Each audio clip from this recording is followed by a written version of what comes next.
পড়ে গিয়েছিলাম, মাথাতে একটু আঘাত পাইছিলাম। আবার জয়পুরহাটের খেতলাল উপজেলায় একটি সরকারি প্রাথমিক বিদ্যালয়ে অনিয়মের অভিযোগ তুলেছেন এলাকাবাসী।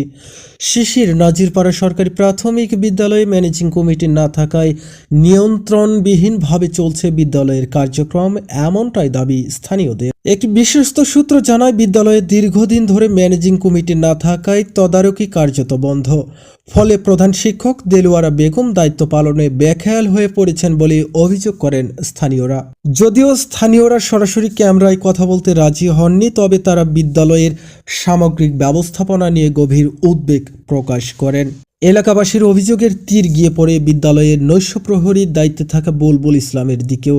শিশির গ্রামের সচেতন মহলের দাবি, নৈশ প্রহরী থাকা অবস্থায় রাতের আধারে বিদ্যালয়ের জানালা কেটে দুটি সিলিং ফ্যান চুরি হয়ে যায়।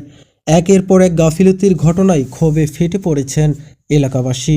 ফ্যান চুরির বিষয়ে প্রধান শিক্ষক দেলোয়ারা বেগমের সঙ্গে কথা হলে তিনি বলেন, স্কুল ছুটির পর বিদ্যালয়ের সকল দায়িত্ব দপ্তরির। চুরি যাওয়া ফ্যানের বিষয়ে তিনি কোনো মন্তব্য করতে চাননি। দেখাশোনার দায়িত্ব ওরই, আমাদের দপ্তরি কামনৈশ প্রহরী ওর দায়িত্ব এটা যে দেখাশোনা করা। কিন্তু ফ্যান যখন চুরি হয়েছে আমাদেরকে বলছে, আমি বলছি যে খোঁজ টোজ নাও, দেখো ছাত্ররা হয়তো নিয়ে গেছে, একটু খোঁজ নিলে পাবে। এলাকাবাসীর সূত্রে আরও জানা যায়, নৈশ প্রহরী বুলবুল ইসলাম নিয়মিত নিজ দায়িত্বে না থেকে শাহানারা নামে অন্য একজনকে তার স্থলাভিষিক্ত হিসেবে রাখতেন। এজন্য শাহানারাকে মাসিক 1500 টাকা পারিশ্রমিক দেওয়া হতো। এখানে এই হলো বুলবুল ভাই যখন অসুস্থ হয় আমি তখন 1000 টাকা দেয়, আমার 1500 টাকা দেয় বুলবুল ভাই। নিজের দায়িত্ব অন্যকে দিয়ে করানোর কারণ জানতে চাইলে বুলবুল ইসলাম জানান, তিনি একটি দুর্ঘটনায় মারাত্মকভাবে মেরুদণ্ডে আঘাতপ্রাপ্ত হন। এখনও পুরোপুরি সুস্থ না হয় বিদ্যালয়ের অনেক পরিষ্কার পরিচ্ছন্নতার কাজ করতে পারছিলেন না। সে কারণে তিনি তার চাচাতো বোন শাহানারাকে মাসিক 1500 টাকা পারিশ্রমিকের দায়িত্ব দিয়েছেন বলে দাবি করেন। তো 2-3 বছর আগে পড়ে গেছিলাম একবার, তখন আমার একটু মাথায় একটু সমস্যা হয়েছিল।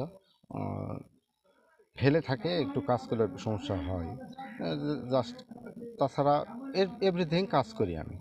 সকাল 8টায় আসি আমি, আর ম্যাডামরা আসে 9টায়। 8টার দিকে এসে ঘরটার খোলা কোথায় অপরিষ্কার এগুলো পরিষ্কার করি আর কি।